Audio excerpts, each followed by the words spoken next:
Hi, it's Gina from WTI.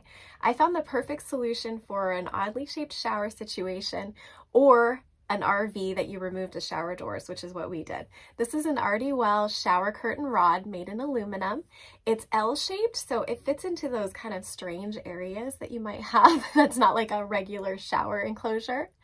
It also has ceiling support, and this is crucial to making sure that the rod stays up when you put a shower curtain on it. It does hold up to 25 pounds, and even with our shower curtain, the hooks, and the liner, it only weighs about 6 pounds, so there's plenty of support to be able to handle whatever you want to hang on it. The rod supports a standard size hook, and since you do have the ceiling support that kind of breaks it in two, what I do is when I want to move the curtain all to one side, it's really easy just to take the hooks off and put them on the other side, and then you just push it over so that the curtain is just all on one side of the rod. The system was really easy to install. My husband just used a handheld drill to install the bracket screws and the ceiling support, and then the rest of it just went together by hand.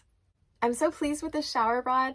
It's so nice to be able to have an open space with lots of light and not have those ugly RV doors, because now we can have a shower rod and curtains. I'm just so happy with the product. I definitely recommend it, and that's my point of view.